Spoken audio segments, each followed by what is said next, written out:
मैं हूं अवंतिका श्रीवास्तव। जैसा कि आप जानते हैं कि आयुष्मान में हर बार स्वास्थ्य संबंधी समस्याओं पर खास जानकारी दी जाती है, तो इसी कड़ी में आज हमारे साथ हैं डॉक्टर अरुण सिंह, जो कि बंसल हॉस्पिटल में गैस्ट्रोएंटेरोलॉजी विशेषज्ञ हैं। डॉक्टर अरुण, आपका बहुत बहुत स्वागत है बंसल न्यूज पर। बंसल न्यूज के सभी दर्शकों को मेरा नमस्कार। चलिए, तो आज हम बात करने वाले हैं गैस्ट्रोएसोफेगल रिफ्लक्स यानी कि गर्ड डिसीज के बारे में और जानेंगे उसका उपचार। अगर आप भी इसके बारे में कुछ जानना चाहते हैं तो कार्यक्रम के दौरान हमारे नंबर लगातार आपकी टीवी स्क्रीन पर फ्लैश हो रहे हैं, जिनके जरिए आप कॉल कर सकते हैं और सीधे बात कर सकते हैं डॉक्टर अरुण सिंह से। चलिए, चर्चा की शुरुआत करेंगे। सबसे पहले मैं समझना चाहूंगी सर विस्तार से कि गर्ड आखिर क्या होता है। देखिए, गर्ड जैसे है, गर्ड तो शॉर्ट फॉर्म है, जैसे हमारे मेडिकल भाषा में अगर बात करें मेडिकल साइंस के हिसाब से, तो गर्ड का पूरा फुल फॉर्म जो होता है गैस्ट्रोएसोफेजियल रिफ्लक्स डिसीज़। इसका मतलब ये होता है कि जो खाना जो मतलब कि जैसे कि जो खाना है इस हमारे जो आमाशय का खाना रहता है या कि एसिड रहता है, जो भी रहता है उसका रिफ्लक्स हो जाना, जिससे क्या होता है कि जैसे कि जिसको आप लोग एसिडिटी बोलते हैं, कि जो आपका जैसे आपकी जो सीने की जो हड्डी होती है जिसका सबसे निचला भाग होता है, उसके वहाँ से जलन चालू होती है और वो गले तक जाता है।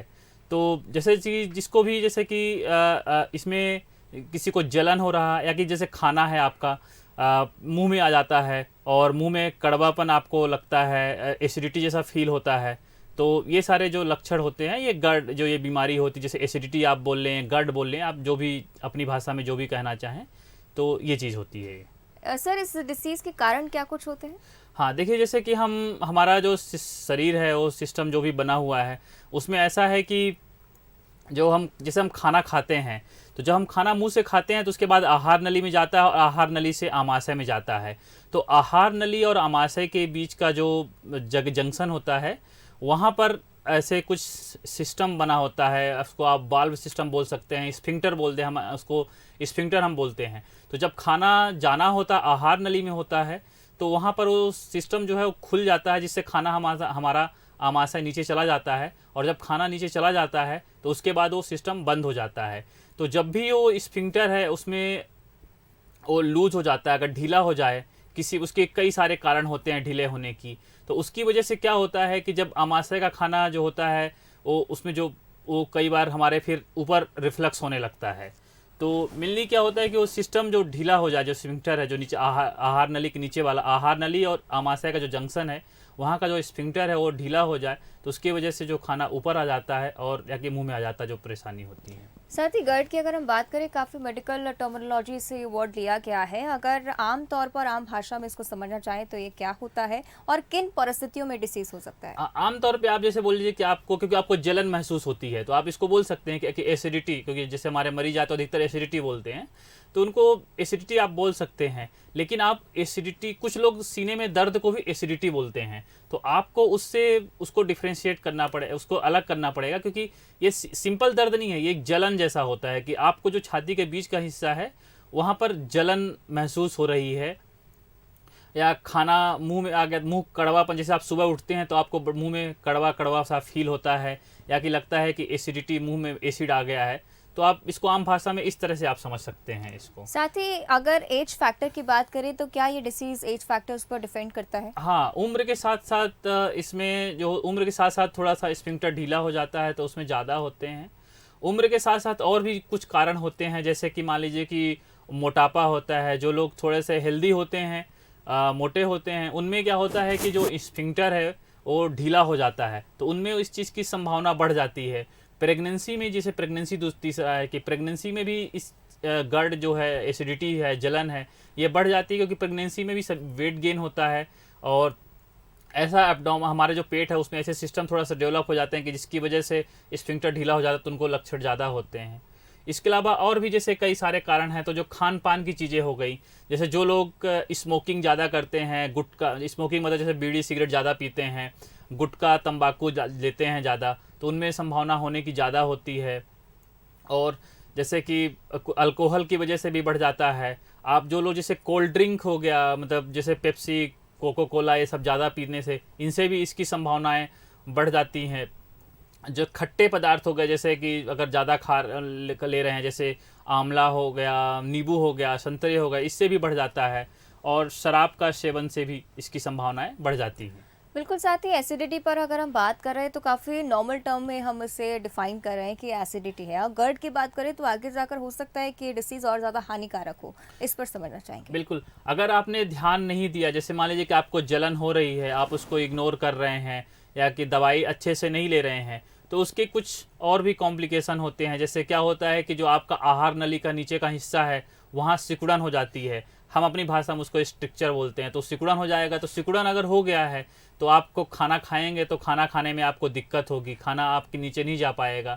और उसके अलावा फिर और अगर ध्यान नहीं दिया और आगे की संभावनाएं हैं, तो उसको बोलते हैं कि जो कैंसर की पहले की स्टेज है, बैरेट इसोफेगस हो गया, जिसमें मतलब कैंसर की जो अर्ली स्टेज है, अगर वहाँ भी ध्यान दिया गया तो भी आप बच सकते हैं। और फिर भी अगर ध्यान नहीं दिया गया तो जो आहार नली का है उसका कैंसर होने की संभावना रहती है। और अगर वहाँ पर ज़्यादा जो हमारा आहार नली ज़्यादा छिल गया, क्योंकि एसिड क्या है नुकसान, एसिड पेट के लिए तो सही है, लेकिन अगर आहार नली में एसिड आ रहा है और बार बार ध्यान नहीं दिया जा रहा है, तो वहाँ पर जो उसकी सरफेस है, जैसे हमारी चमड़ी होती है वैसे ही हमारे वहाँ की अंदर की जो चमड़ी है वहाँ छिल जाती है। तो उससे क्या होता है, वहाँ पर अल्सर बन जाते हैं। तो इसकी वजह से आपको खून की उल्टी वगैरह होने की संभावनाएं रहती हैं। और साथ ही डॉक्टर, इसी बीच में बता दूं, एक कॉलर विनीत जैन हमारे साथ भोपाल से बने हुए हैं। विनीत, आप अपना सवाल पूछ सकते हैं डॉक्टर अरुण से। हाँ जी, मेरा सवाल है कि हमको एसिडिटी बहुत होती है और खट्टी डकारें आती हैं, उसके बाद फिर रात को लूज मोशन लग जाते हैं, सप्ताह में 1-2 बार ऐसा होता है। हाँ, तो देखिए, जो आपको जो खट्टी डकार आ रही है और एसिडिटी जिससे जिसे आप बोल रहे हैं, अगर आपको एसिडिटी हो रही है और वो जैसे मैंने आपको बताया था कि आपकी छाती के हिस्से में या कि पेट के ऊपरी हिस्से में जलन हो रही है या गले में जलन हो रही है, तो इसका मतलब है कि आपको इसी बीमारी से आप ग्रसित हैं। और जैसे आप डकार बता रहे हैं तो डकार भी ज़्यादा आती है। लेकिन जैसे आपने बोला कि आपको खाने के बाद लेटरिन के लिए इच्छा होती है, तो उसका इससे कोई मतलब नहीं है।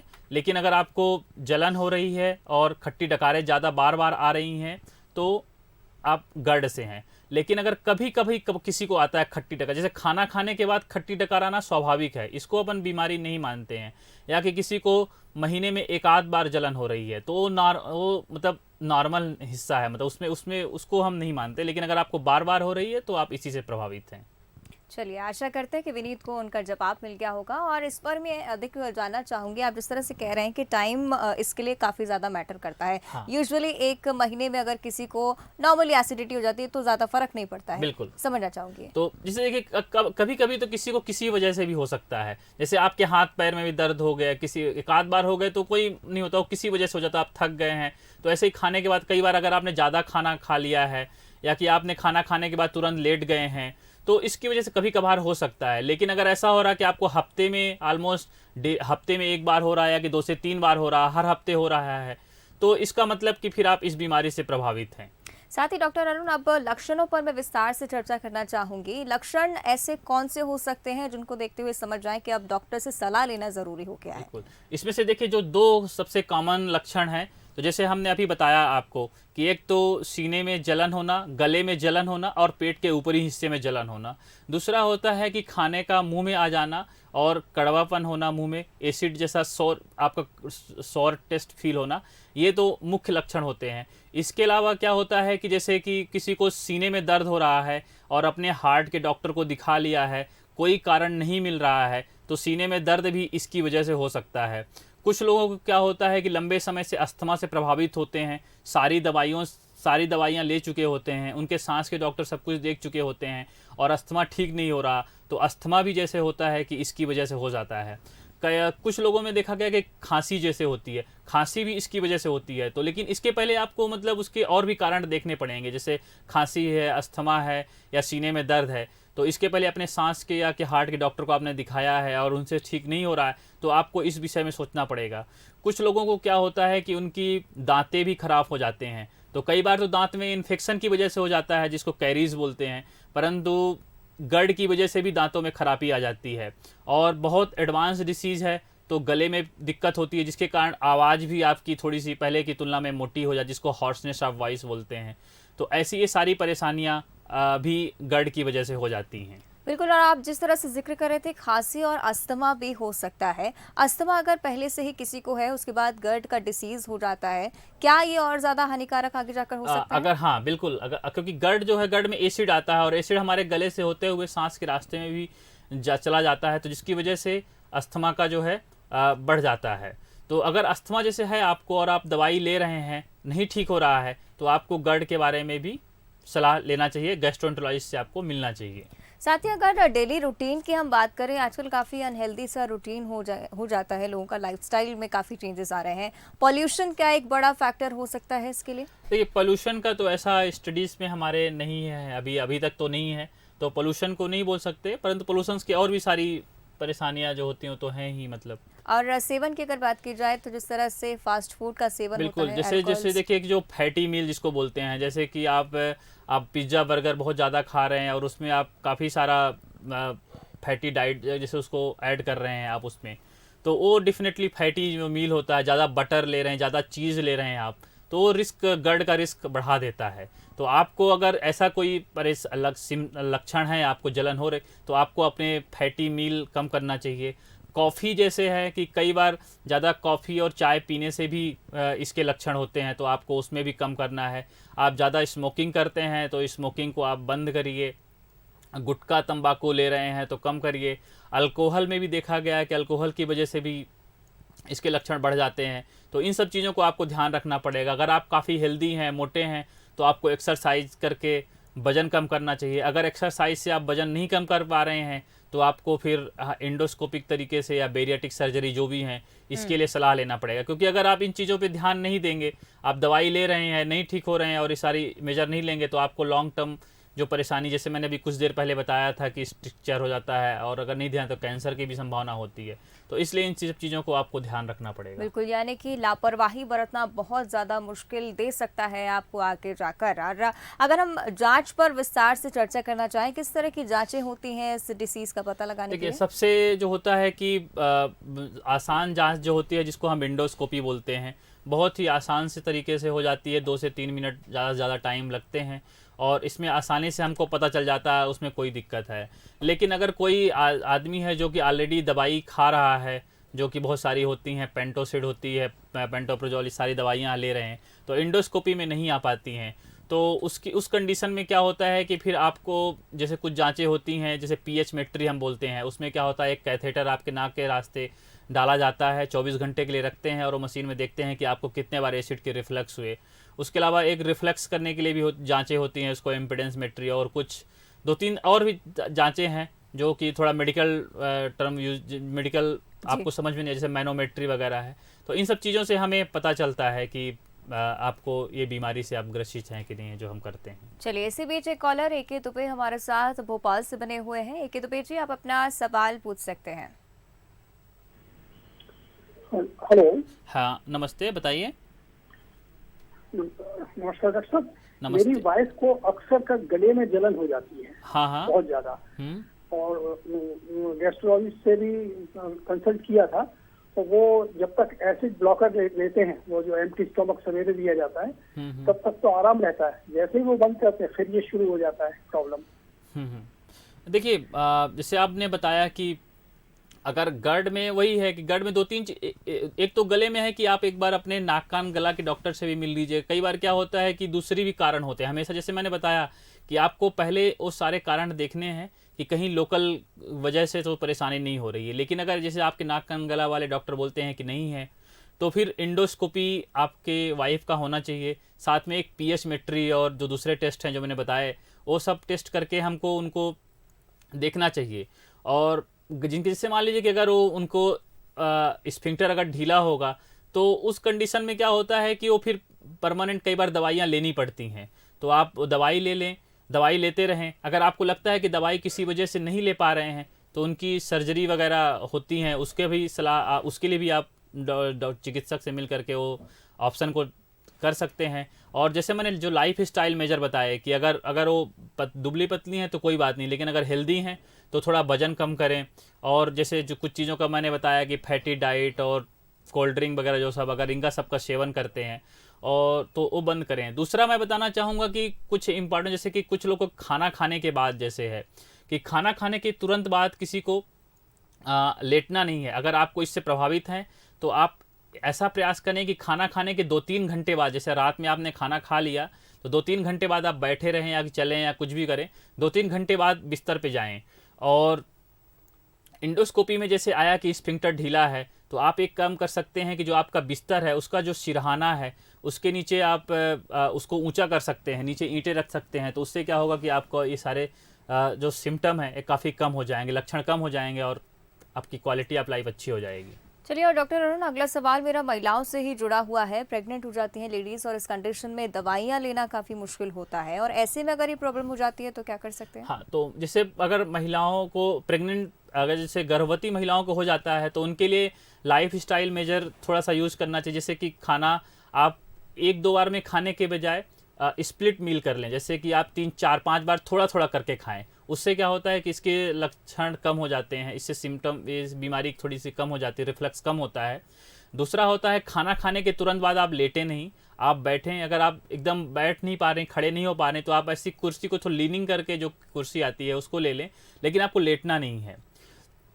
और तीसरा है कि आप अगर ये सारी चीज़ें आप कर रही हैं, नहीं हो रहा है, तो कुछ दवाइयां हैं, जैसे एक सिरप होता है सुक्राल फेट करके, तो आप अपने चिकित्सक से मिलेंगे तो आपको सिरप दे देंगे। आप यही दवाई सबसे सेफ रहता है प्रेगनेंसी में लेने के लिए। साथ ही आप जिस तरह से जिक्र कर रहे हैं कि खाना निगलने में काफ़ी तकलीफ का सामना करना पड़ता है और बीच में पानी के साथ आप खाना लेते हैं, और कई बार कहा जाता है कि ये तरीका जो होता है खाना खाने का वो सही नहीं होता है, इसका क्या कोई इफेक्ट पड़ सकता है? नहीं, ऐसा तो नहीं है कि खाना खाते वक्त अगर आप पानी पी रहे हैं तो इससे कोई प्रॉब्लम है, परंतु एक्सेसिव खाना एक साथ नहीं खाना। बस लोग हो सकता है कि इसलिए बोलते हो कि कई बार अगर आप पानी भी पी रहे हैं, खाना भी खा रहे हैं, तो आप ज़्यादा ले लेते हैं, तो इससे प्रॉब्लम होती है। तो आप उसको, अपने मील को जो है खाना है उसको थोड़े थोड़े टुकड़ों में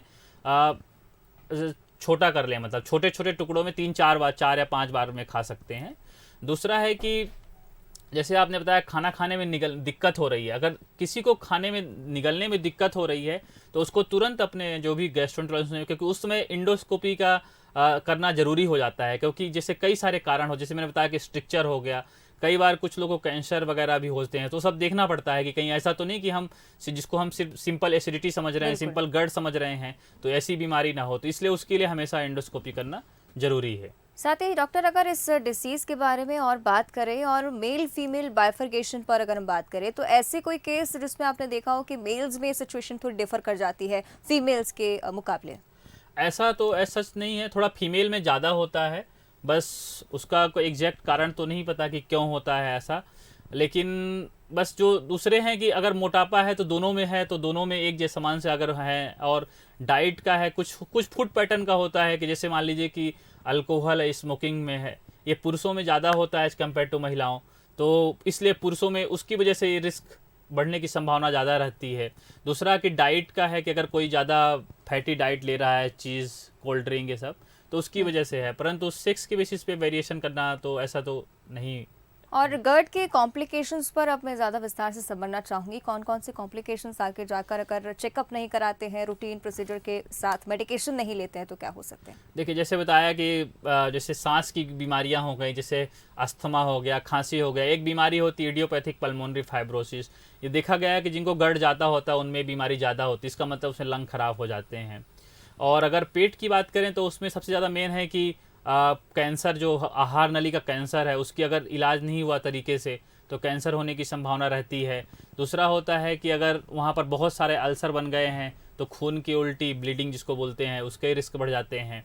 और गला जो है, जिसको लैरेंजाइटिस वगैरह बोलते हैं, तो उसमें सोरनेस हो जाता, तो आवाज़ भारीपन हो जाता है। तो ये सारी परेशानियां अगर गर्ड का इलाज नहीं लिया गया तो हो जाती हैं। इलाज का आपने जिक्र किया है, यही समझना चाहेंगे गर्ड का इलाज किस तरह से होता है? गर्ड का इलाज देखिए बहुत ही सिंपल है।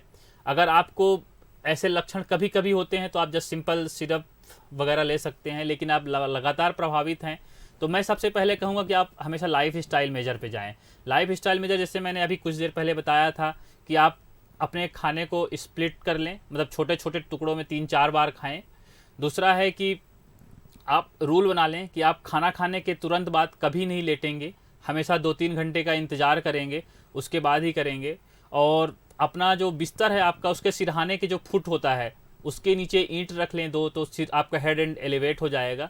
अगर आप तकिया रखेंगे तो आपके गर्दन में दर्द होने का खतरा रहता है, तो तकिया के बजाय मैं कहूँगा कि आप पूरे बिस्तर को ही थोड़ा, जैसे इस पोजीशन पे है ऐसे आप कर सकते हैं, तो ये हो जाएगा। दूसरा है कि अगर आप स्मोकिंग कर रहे हैं तो बिल्कुल कट डाउन कर दें। अल्कोहल ले रहे हैं तो थोड़ा उसको कम कर सकते हैं।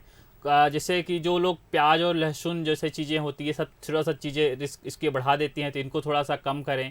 और कोल्ड ड्रिंक वगैरह कम कर दीजिए। जो खट्टे पदार्थ हैं जैसे कि नींबू हो गया, संतरा हो गया, आंवला हो गया, तो इसको भी कम करने से कई बार फ़र्क पड़ता है। अगर इन सब चीज़ों से आराम आपको नहीं आ रहा है तो फिर आप अपने मतलब गैस्ट्रोएंटरोलॉजिस्ट तो आपको मिलना ही चाहिए, उनसे सलाह लें आप। और उसके बाद हमारे पास कई सारी दवाइयाँ होती हैं जो कि सिंपल 1-2 टैबलेट गोलियाँ हम देते हैं जिससे कि ठीक हो जाता है। कुछ लोगों में तो 2-3 महीने हम दवाई देते हैं, उससे ठीक हो जाता है, उसके बाद ज़रूरत नहीं पड़ती है। अगर कई बार हम देखते हैं कि अगर दवाई देने के बावजूद दवाई देते हैं जब तक तो ठीक रहता है, बंद कर देते हैं तो फिर से समस्या होने लगती है। लेकिन आप अपने मन से कभी भी लंबे समय तक ये दवाइयाँ नहीं खाया करें। अगर आपको लगता है कि आप 2-3 महीना खा चुके हैं फिर भी दिक्कत बनी हुई है तो आपको तुरंत मिलना चाहिए। और कुछ लोग को लगता है कि अगर हम दवाइयाँ एसिड वाली नहीं खा सकते हैं तो सर्जिकल ऑप्शन होते हैं 2-3, उसमें सर्जिकल ऑप्शन में आप मिलेंगे अपने गैस्ट्रोएंटरोलॉजिस्ट या पेट के डॉक्टर जो भी हैं उस सर्जन से मिल करके वो आपके लिए वर्कआउट कर लेंगे जो भी सर्जरी रहेगा। तो इसके लिए अगर आप मोटे हैं तो आप लाइफ स्टाइल करके अपना वजन कम करें, एक्सरसाइज। कई बार ये भी देखा गया कि बहुत ज़्यादा एक्सेसिव एक्सरसाइज भी परेशान करता है। तो अगर आपको ऐसा महसूस होता है कि आप काफ़ी ज़्यादा एक्सरसाइज करते हैं और आपको दिक्कत होती है तो थोड़ा सा एक्सरसाइज भी आप अपने हिसाब से उसके हिसाब से वर्कआउट कर सकते हैं। बिल्कुल, यानी कि रूटीन में बदलाव लाने से कहीं ना कहीं ये गर्ट की समस्या दूर हो सकती है, आप अपने आप को और ज़्यादा इफ़ेक्टिव बना सकते हैं। अगर बंसल हॉस्पिटल की तरह हम बात करें, ना सिर्फ गर्ट के लिए लेकिन किसी और बीमारी के लिए भी अगर लोग अप्रोच करना चाहें इस हॉस्पिटल को तो किस तरह की सुविधाएं ये प्रोवाइड करता है? देखिए, अगर हमारे पास आएंगे तो हम जैसे हमारे पास एंडोस्कोपी की फैसिलिटी है, तो जैसे आपको जो भी परेशानी होती है हम उससे देख लेते हैं। कई बार हमें अगर डाउट लगता है कि कुछ साथ में कुछ कई बार बीमारियां इससे मिमिक करती हैं, जैसे कि लगता है गर्ट जैसी होती हैं, तो उस कंडीशन में हम बायोप्सी वगैरह भी करते हैं। और हमारे यहाँ जल्दी ही हम जो जैसे पीएच मेट्री का हमने बताया आपको कि हम वो फैसिलिटी चालू करेंगे, तो जिससे हमें और भी रिफ्लक्स के बारे में हमें पता चल जाएगा। तो ये सारी चीज़ें हैं जिससे हमें पता चल जाता है। एंडोस्कोपी है, मैनोमेट्री है, पीएच मेट्री है, इन सब चीज़ों से। साथ ही डॉक्टर आपने मेडिकेशन का जिक्र किया और यूजुअली इंडिया में ऐसा देखा जाता है कि लोग मेडिकेशन से ज़्यादा होम रेमेडीज़ पर बिलीव करने लगते हैं। ऐसे कोई चीज़ें जो गर्ट को आसान कर सकती हैं या मेडिकेशन के अलावा सर्जिकल ऑप्शंस पर ही लोग जाएंगे? नहीं, देखिए, सर्जिकल ऑप्शन अगर आप मेडिकल ऑप्शन नहीं लेना चाहते, अगर आपको लगता है कि मैं रोज़ रोज़ कौन दवाई खाए और इससे, तो आप सर्जिकल ऑप्शन के लिए जा सकते हैं। अदरवाइज इसकी दवाइयाँ काफ़ी अच्छी हैं और बहुत ही इफ़ेक्टिव हैं और जिनसे काफ़ी तरीके से ठीक हो जाते हैं। और लाइफ स्टाइल मेजर जैसे आपको बताया गया है वो सब तो आपको करना ही है। साथ ही डॉक्टर, और कोरोना का दौर है, इस बीच इस बात का जिक्र भी निकल कर सामने आया है कि खांसी की प्रॉब्लम बहुत ज़्यादा होती है। गर्ट में भी खांसी कॉमन है। कोविड के प्रॉपर रूटीन और कोविड के एक्विटेंस रूटीन की अगर हम बात करें तो किस तरह की सलाह आप दर्शकों को देना चाहेंगे आज? देखिए, कोविड का जो सबसे अच्छा सबसे महत्वपूर्ण जो है आपका मास्क जो होना चाहिए। आपका मास्क कभी नहीं आपको निकलना चाहिए। जब भी आप घर से बाहर निकलें तो आप मास्क हमेशा आपके लगा हुआ होना चाहिए, क्योंकि ये देखा गया बहुत सारी स्टडी देखी गई हैं कि सबसे जो इम्पोर्टेंट जो मेजर है जो कोरोना को कम कर रहा है तो मास्क है। उसके अलावा तो आप जैसे हैंड वॉश आप कर रहे हैं, वो तो आप हाथ तो आप जब भी किसी ऐसे चीज़ को टच कर रहे हैं तो आपको हाथ धुलना ही चाहिए। वो तो उसके लिए सिर्फ कोरोना के लिए नहीं, हर चीज़ के लिए। जैसे आपकी जो पेट की कई सारी बीमारियां होती है, जैसे आप खाना खाने के बाद या कि खाना खाने के पहले आपको बहुत अच्छे से हाथ धुलना चाहिए, जिससे आप कई सारी बीमारियों से बच सकते हैं। जब भी आप टॉयलेट में गए हैं तो उसको अच्छे से साबुन से, आपको कोई बहुत फैंसी चीज़ों की यूज़ करने की जरूरत, सिंपल साबुन अकेला सफिशिएंट है। आप साबुन से अच्छे से हाथ धुल लें तो आप काफ़ी है। तो हाथ धुलना और मास्क, एक कोविड के लिए मास्क सफिशिएंट है। भीड़ भाड़ वाली जगह पे ना जाएं, जहाँ क्लोज्ड स्पेस है वहाँ पर बिल्कुल अवॉइड करें। एकदम जहाँ बहुत सारे लोग हो वहाँ पर, क्योंकि वहाँ पार्टी वार्टी करने से अभी बचें, क्योंकि कोविड तो ज़्यादा भीड़ से ही ज़्यादा बढ़ता है। बिल्कुल, चलिए, बहुत सारी जानकारियाँ आज आपने हमारे साथ साझा की है। बहुत बहुत धन्यवाद आपका आज हमारे साथ जुड़ने के लिए। तो आज डॉक्टर अरुण सिंह ने हमारे साथ कई सारी जानकारियां साझा की। निश्चित रूप से भी आपको भी आपके सभी सवालों के जवाब मिल रहे होंगे। और पेट की देखभाल में बिल्कुल भी लापरवाही ना करें, आगे जाकर खतरनाक साबित हो सकता है। सुरक्षित रहें, स्वस्थ रहें, बने रहें बंसल न्यूज़ के साथ।